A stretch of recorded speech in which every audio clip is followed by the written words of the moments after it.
chrétiens et qui veulent partager ça au reste du monde.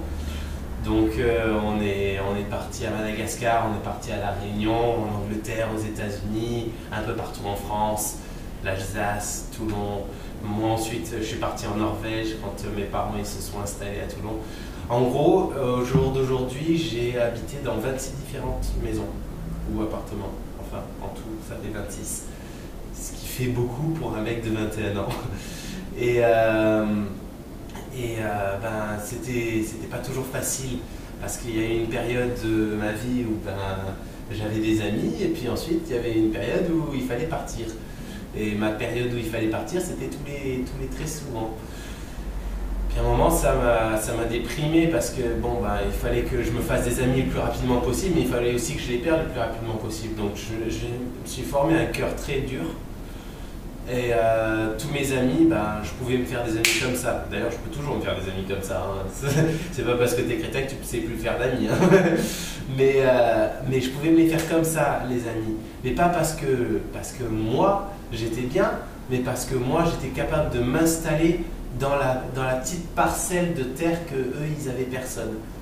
Donc c'est simple, hein. J'allais dans une école, je voyais, ils avaient besoin d'un clown, ben, je faisais le clown. J'allais dans une école, ils avaient besoin d'un mec noir avec la capuche sur la tête, ben, j'étais noir avec la capuche sur la tête. La seule chose que mes amis pouvaient dire que j'avais en commun, c'était que j'étais hyperactif et que j'étais souriant. C'est tout ce que les gens ils avaient de moi. Ils m'appréciaient tous. Ils avaient tous des trucs, des histoires de dingue à raconter sur moi, mais il n'y avait personne qui connaissait le vrai Nathan. Et tellement que moi, ben, j'ai oublié qui c'était Nathan. J'ai oublié mon cœur, j'ai oublié qui j'étais. Et je ne pouvais pas passer une journée entière tout seul. Parce que si je passais une journée entière dans une maison tout seul, cloîtré, sans rien à faire, je déprimais. Je devenais... Alors j'avais pas envie de me suicider, j'ai jamais eu envie de me suicider. Mais par contre, l'idée de disparaître, d'aller au fond de la forêt et puis de m'enterrer jusqu'au cou et puis d'attendre qu'il y ait quelqu'un qui vienne, ça m'est passé par la tête. Ou bien de déménager dans un autre pays, puisque c'était tout ce que je savais faire, bah j'avais envie de le faire. Parce que c'était une façon de me libérer de tout ce qui m'entourait. Et puis un jour, je suis parti dans une association chrétienne en Norvège qui est faite pour pouvoir justement faire du spectacle, faire ce que je fais maintenant, vous parler, quoi. Et puis partager ce que Dieu a fait dans ma vie. Et puis je suis allé là-bas et puis les gens, alors je me demandais qu'est-ce qu'ils ont besoin là-bas. Alors je cherche et j'envoie différents Nathan, différentes personnalités que je pouvais leur sortir, et puis les gens ils me regardaient, ils me disaient mais c'est pas ça qu'on veut, on veut apprendre à te connaître toi. Mais c'est moi ça, je crois.